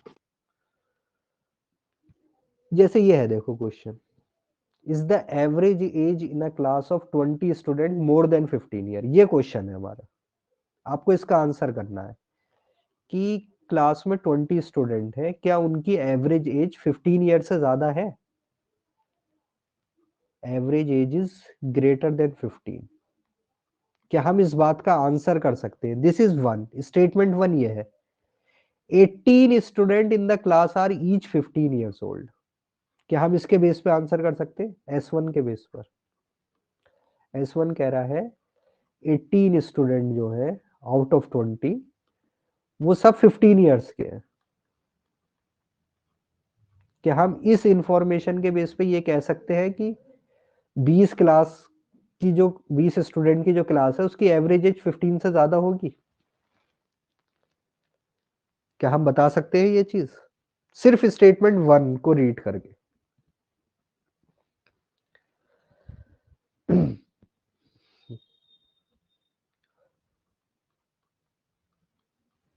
भाई ऐसे 15 15 करके कितने स्टूडेंट हो गए? 18। दो स्टूडेंट अभी भी रह गए, 19 और 20। तो क्या हम ये कह सकते हैं कि पूरे क्लास की एवरेज एज 15 से ज्यादा होगी? कह सकते हैं या नहीं कह सकते, ये बताना है बस, इसमें सॉल्व नहीं करना होता कुछ भी। क्या हम बता सकते हैं या नहीं बता सकते ये स्टेटमेंट सफिशिएंट है या इनसफिशिएंट है? नहीं हो सर सकता। बता सकते हैं। बता सकते हो कैसे? सर जो 19 और 20 ने इसकी ज्यादा ले लेंगे हम एज, तो इससे कवर हो जाए, क्या पता। नहीं तो कहाँ है, यही चीज तो बतानी है ना, सफिशिएंट है या नहीं है। गिवन डेटा सफिशिएंट है या नहीं है? नहीं है सर। नहीं है। ये 19 और 20 की एज पे डिपेंड करेगा। अगर उनकी एज 15 से ज्यादा हुई दोनों की, तो एवरेज 15 से ज्यादा हो जाएगा। अगर उनकी एवरेज 15 से कम हुई दोनों की एवरेज एज, या दोनों की एज मान लो 15 से कम है, तो एवरेज 15 से कम हो जाएगा। यानी हमें उस 19 और 20 स्टूडेंट का डेटा चाहिए, तभी हम आंसर कर सकते हैं। यानी S1 इज इनसफिशिएंट। तो भैया क्वेश्चन सॉल्व नहीं करने होते, याद रख लो ये चीज, फालतू का टाइम वेस्ट नहीं करना होता हमें। हमें सिर्फ ये सोचना होता है क्या हम आंसर दे सकते हैं या नहीं दे सकते, बस। तो नहीं दे सकते, क्लियर हो गया? S1 से नहीं दे सकते, क्यों? क्योंकि हमें 1920 का चाहिए होगा डेटा। क्लियर है पॉइंट ये? अब आ जाओ S2 पर। S2 क्या कह रहा है? Statement 2, average age of 4 of the student in the class is less than 15 years. वो कह रहा है कि 4 बच्चों की जो एवरेज एज है, कोई से 4 स्टूडेंट है, हमें पता नहीं कौन है, उनकी एवरेज एज जो है वो 15 से कम है। क्या हम इस स्टेटमेंट के बेस पे ये बता सकते हैं कि पूरे 20 स्टूडेंट की 15 से ज्यादा होगी एवरेज एज? देखो जब S2 को रीड करोगे ना तो S1 को भूल जाना बिल्कुल, सिर्फ S2 के बेस पे बताओ दे सकते हैं या नहीं।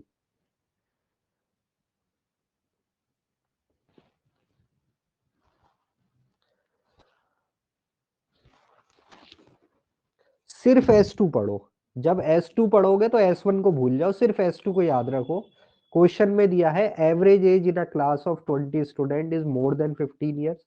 क्या हम इस क्वेश्चन को आंसर कर सकते हैं सिर्फ S2 पढ़ के कि 4 बच्चों की एवरेज एज जो है वो 15 से कम है? क्या हम इस इंफॉर्मेशन से ये बता सकते हैं कि 20 स्टूडेंट की एवरेज एज 15 से ज्यादा होगी? ये डेटा इनसफिशिएंट है? क्या कहोगे?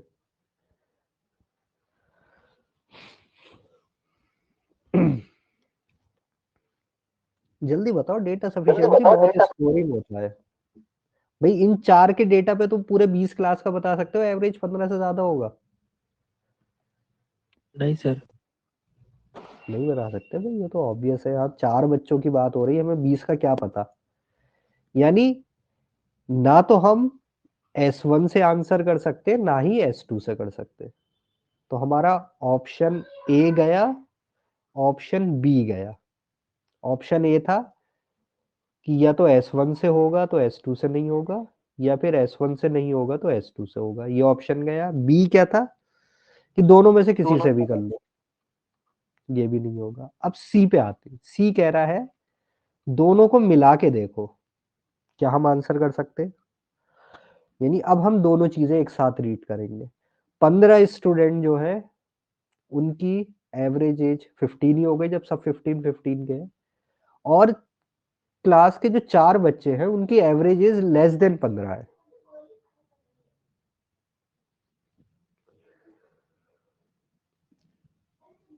देखो इन दोनों को मिला के भी हम नहीं बता सकते। देखो अगर हम ये मान ले कि ये 4 बच्चों में 2 तो वही आ गए जो कि 15-15 के हैं।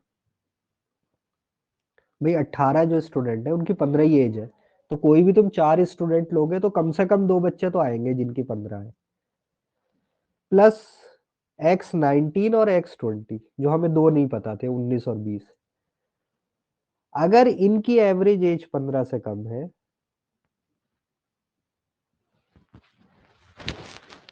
तो हमें ये क्लियर हो जाता है कि X19 और X20 की एज भी क्या होगी, 15 से कम होगी। क्लियर है अगर ऐसा होता तो। लेकिन एक पॉसिबिलिटी और क्या बन रही है कि मान लो 3 तो 15 वाले आ गए और एक 19 और में से मान लो एक ही स्टूडेंट आया, और इसकी एवरेज एज कह रहे हैं हम 15 से कम है, यानी X19 तो हमें क्लियर हो गया कि 15 से कम है। लेकिन अभी भी X20 बचा रह गया, हो सकता है X20 की ज्यादा हो। समझे? या देखो सिचुएशन क्या बनी, जब दोनों को मिला दिया S1 और S2 को, तो 18 बच्चे तो हो गए जो 15-15 साल के हैं। उन सबकी एज कितनी है, 15। अब सिर्फ 2 बच रहे हैं, 19 और 20। अब वो कह रहा है 4 स्टूडेंट की एवरेज एज क्या है, लेस देन 15 है। तो 4 अगर 15-15 वाले ही हम 4 उठाए तो उनकी एवरेज एज कभी भी 15 से कम नहीं आएगी। चारों 15 के तो उनके एवरेज भी 15 ही होगा। तो यानी जब भी हम 4 स्टेटमेंट 2 वाले जो 4 बच्चे ले रहे हैं उसमें या तो 19-20 आ रहा है या दोनों आ रहा है, तो फिर हम उसी सिचुएशन में पहुंच गए कि अभी भी हम आंसर नहीं कर सकते। तो S1 S2 मिला के भी आंसर नहीं हो सकता। तो S1 S2 मिला के भी आंसर नहीं हो सकता, यानी हमारा ऑप्शन क्या होगा इस क्वेश्चन के लिए, डी। तो इस तरीके से हमें हर स्टेटमेंट रीड करना पड़ता है, उसको समझना पड़ता है, और फिर हम देखते हैं कौन सी सिचुएशन है। जैसे ये है arithmetic mean of 6 number is 30. How many numbers are greater than 30? 3 of the 6 numbers are equal to 40. 3 of the 6 numbers are equal to 20. Question में क्या दिया है? देखो, क्वेश्चन की इंफॉर्मेशन और स्टेटमेंट की इंफॉर्मेशन अलग अलग रखो. क्वेश्चन में ये दिया है कि 6 नंबर है हमारे पास और उनका जो मीन है, एवरेज है, यानी वो कितना है? 30. में क्वेश्चन में ये दिया है ना, सिर्फ arithmetic mean of 6 number is 30. इसका मतलब ये है, ये x6 लिखा मैंने लास्ट में. तो ये बताना है how many numbers are greater than 30. तो 30 से कितने बड़े नंबर से? तो पहला S1 यूज करते हैं. अब S1 कह रहा है कि 6 में से 3 नंबर जो है वो 40 है. तो क्या इस इंफॉर्मेशन के बेस पर हम ये बता सकते हैं, मान लो 3 नंबर 30 है, 40 है, सॉरी. तो क्या हम ये बता सकते हैं कि कितने नंबर 30 से बड़े होंगे सिर्फ S1 के बेस पर?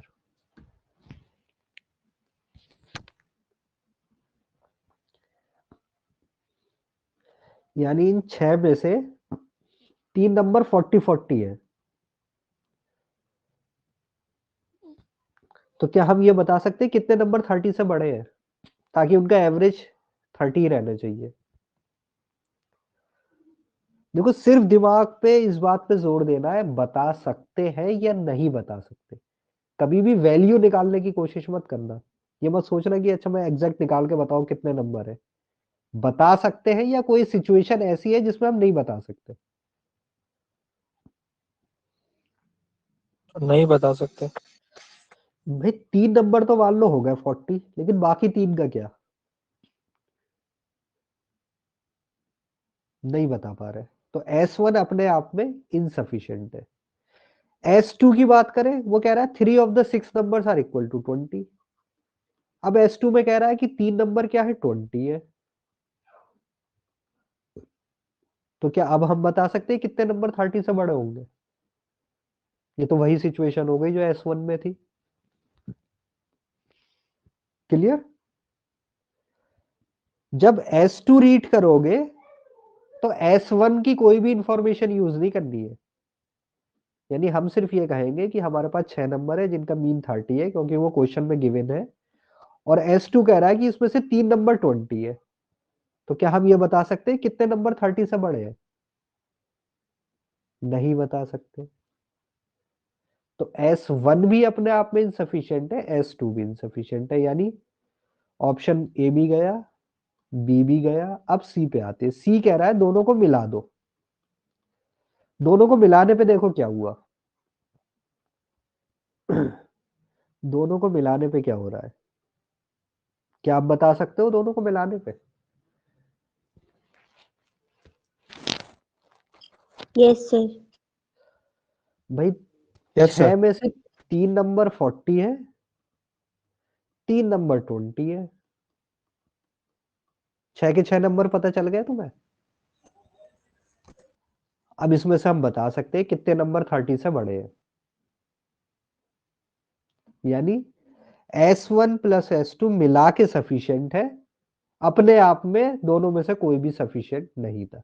तो correct answer will be option number C. Clear? दोनों को मिलाने पे हमें सारे 6 के 6 नंबर मिल गए. अब हम बता सकते हैं आराम से. Yes sir. गुड. चलो, लास्ट क्वेश्चन आज का, बताओ इसमें क्या है.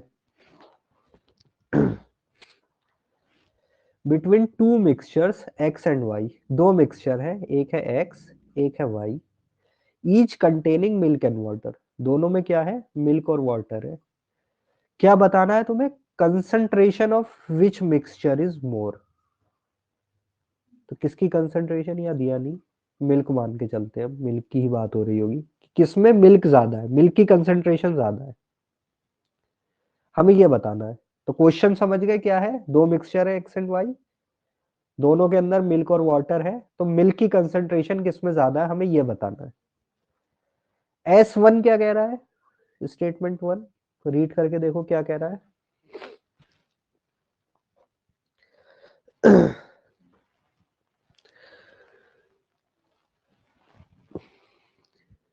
बताओ एक्स स्टेटमेंट 1 में क्या दिया है? रेशियो दिया हुआ है सर। किसका? मिल्क और वाटर का, मिल्क ज्यादा है इसमें।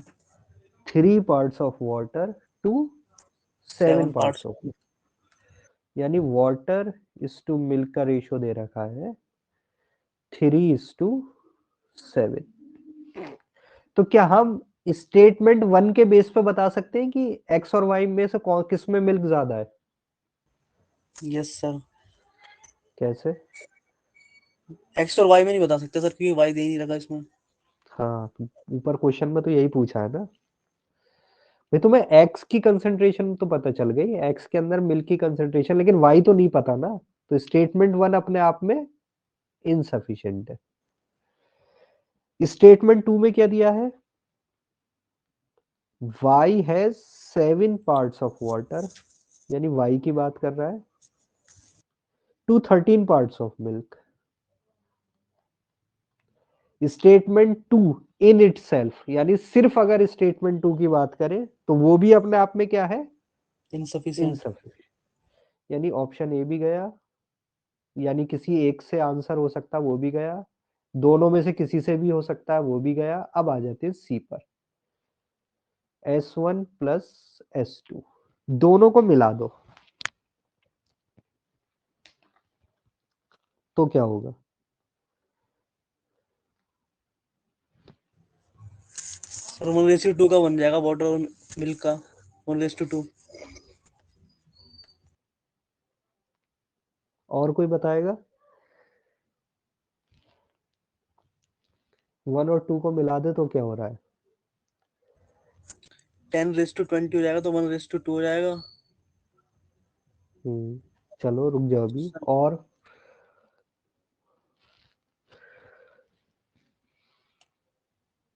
दोनों स्टेटमेंट को मिला रहे हैं तो क्या हो रहा है? दोनों स्टेटमेंट मिलाने का मतलब है डायरेक्ट एडिशन नहीं होती, दोनों की इंफॉर्मेशन को हम एक साथ यूज कर सकते। S1 प्लस S2 का मतलब है दोनों की इंफॉर्मेशन एक साथ यूज कर सकते। S1 का मतलब है सिर्फ S1 की इंफॉर्मेशन, S2 से कोई मतलब नहीं। S2 का मतलब सिर्फ S2 की इंफॉर्मेशन, S1 से कोई मतलब नहीं।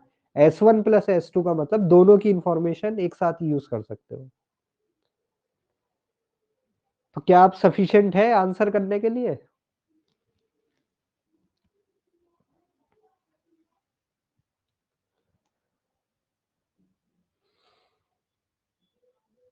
भाई 4 ही तो यस ऑप्शन है सर। तुम्हारे पास, ए बी चलेगा, सी या डी बचा। सी है अगर दोनों से आंसर हो जाएगा, वरना फिर डी आंसर होगा। तो कौन सा ऑप्शन टिक करना है, सी या डी? सी होगा। सी। यस सर, सी होगा। सी होगा। देखो सी तो होगा, लेकिन एक चीज अच्छे से दिमाग में डाल दो, डेटा सफिशिएंसी का मतलब होता है सिर्फ और सिर्फ आपको ये डिसाइड करना है कि गिवन इंफॉर्मेशन सफिशिएंट है या इनसफिशिएंट। आपको कभी भी सॉल्व नहीं करने क्वेश्चन। आपने देखा कि एक्स में मुझे वाटर और मिल्क का रेशो पता चल गया, वाई में मुझे वाटर और मिल्क का रेशो पता चल गया। अगर मैं दोनों स्टेटमेंट एक साथ ले रहा हूं तो मिक्सचर एक्स में भी मुझे कंसंट्रेशन पता है और वाई में भी पता है। तो बस इतना सोचना था कि यस, जब मुझे ये दोनों चीजें पता चल गई तो मैं आंसर कर सकता हूं, तो मैं आंसर कर सकता हूं, तो मैं आंसर कर सकता हूं। सिर्फ तुम्हें सॉल्व नहीं करना क्वेश्चन, तुम्हें यहां पर ये नहीं सोच रहा था कि एक्स में ज्यादा है वाई में है, कि भाई ये मिल्क का रेशो बनेगा 7/10 और इसमें अगर मैं मिल्क का रेशो निकालूं तो 13/20। अब इसमें से कौन ज्यादा है, पता चला इसको कंपेयर कर रहा है। ये सब नहीं करना तुम्हें। तुम्हें सिर्फ क्या बताना था कि यस मुझे इसका वाटर और मिल्क का रेशियो पता है, इसमें वाटर और मिल्क का पता है, दोनों को एक साथ यूज करूंगा तो मैं आंसर कर सकता हूँ, बस खत्म क्वेश्चन।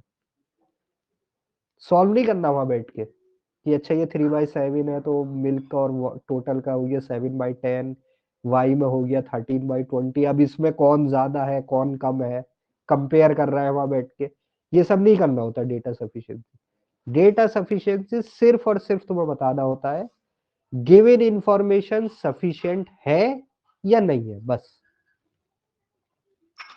यानी जब भी डीएस के क्वेश्चन आएंगे तो तुम्हें माइंड थोड़ा अलग तरीके से चलाना है। तुम्हें सिर्फ ये देखना है कि गिवन डेटा से, गिवन इंफॉर्मेशन से आंसर हो सकता है या नहीं हो सकता, बस। करना नहीं है वहां पर कि सॉल्व करके आंसर निकालो, वो नहीं करना होता। वो तुमसे पूछेगा भी नहीं कभी भी। डीएस में कभी भी वैल्यू नहीं पूछी होती, डीएस में सिर्फ ये पूछा होता है आप आंसर दे सकते हो या नहीं दे सकते, बस। इन शॉर्ट बस ये बताता हूं। तो कभी भी डीएस के क्वेश्चन में कैलकुलेशन में नहीं फंसना है, कितना भी ट्रिकी दे रखा हो। सिर्फ ये देखना है कि ये जो इन्फॉर्मेशन है, अच्छा इसको हम ऐसे रख लें, ऐसे आंसर आ जाएगा। जैसे वाटर और मिल्क का रेशो है तो तुम मेंटली सोच सकते थे कि अच्छा इसमें मैं टोटल का निकाल के फिर ये फ्रैक्शन करेंगे, उसको कंपेयर करके आंसर दिया जा सकता है, बस ये सोचना था। कैलकुलेट नहीं करना था वहां बैठ के। याद रहेगा ये पॉइंट? Yes sir. ठीक। तो Yes, डीएस sir. में दो चीजें, बल्कि 3 चीजें कह लो, 3 चीजें इंपॉर्टेंट है। पहला कि स्टेटमेंट अच्छे से रीड करो, और जब स्टेटमेंट 1 पढ़ोगे तो 2 बिल्कुल दिमाग से निकाल देना है, और जब 2 पढ़ोगे तो 1 बिल्कुल निकाल देना है। अगर उनसे आंसर नहीं हो रहा तब हम थर्ड ऑप्शन पे आते हैं कि हम S1 प्लस S2 दोनों को मिला देते, तब हम दोनों इंफॉर्मेशन यूज कर लेते। दूसरा पॉइंट, हम सिर्फ ये देखेंगे सफिशिएंट है या नहीं है, कैलकुलेट नहीं करनी वैल्यू, कभी भी कैलकुलेट नहीं करनी। सिर्फ ये देखना कि अच्छा हाँ ऐसे ऐसे आंसर आ जाएगा, बस। आ जाएगा तो सफिशिएंट है, नहीं आएगा तो इनसफिशिएंट है। थर्ड, ऑप्शन बहुत क्लियरली रीड करने। ये तो एक तरीके के ऑप्शन थे जो मैंने दे दिए तुम्हें यहाँ पर, कि option 1 is this, 2 is this, 3 is this, 4। कभी कभी चेंज कर देता है, कभी क्या कह देता है ऑप्शन ये तब टिक करना है जब ओनली S1 इज सफिशिएंट, या फिर ऑप्शन बी टिक करना है जब ओनली S2 इज सफिशिएंट। तो तुम्हें थोड़ा ध्यान रखना होगा ऑप्शन की, ऑप्शन को रीड करके ही आंसर देना है। ये 2-3 चीजें अगर आपके डीएस में याद रख ली तो डीएस सबसे स्कोरिंग चीज है, क्योंकि उसमें कुछ तुम्हें सॉल्व ही नहीं करना है। तुम्हें तो बस गिवन डेटा को देख के ये समझना है कि आंसर दिया जा सकता है या नहीं दिया जा सकता, बस। तो अब हम आगे से कोशिश ये करेंगे कि जो भी चैप्टर पढ़े तो लास्ट में उसके कुछ क्वेश्चन डीएस के जरूर कर ले, ताकि वो कॉन्सेप्ट भी एक तरीके से वो हो जाता है रिवाइज, और डीएस के क्वेश्चन आते हैं। क्लियर ये सारे पॉइंट? Yes, sir. ठीक है, फिर आज की क्लास एंड करें। कल टेस्ट है तो भाई best of luck for test. तो मैं अपलोड कर दूंगा आज रात में, कल की Okay, क्लास sir. में फिर उसमें डिस्कस कर लेंगे। कोई क्वेश्चन, एनी क्वेश्चन किसी का? सर कौन सा चैप्टर का टेस्ट है? इसी एवरेज का। हर वीकली टेस्ट होता है, जो भी हमारे चैप्टर हम कवर करते हैं उस वीक में टेस्ट रहता है। तो टीच मिनट पे ही अपलोड हो जाएगा, सुबह 9 से रात 7 बजे के बीच कभी भी आप दे सकते हो। 1 घंटे का टेस्ट होगा। ठीक, फिर जो कल क्लास होगी 8 बजे से इंशाल्लाह, तो उसमें फिर हम डिस्कस कर लेंगे उसे, टेस्ट को। ठीक है, Okay, sir. Yes, sir. Allah Hafiz. Okay Jazakallah, sir. Okay sir, खुदा हाफिज। Sir, Allah Hafiz.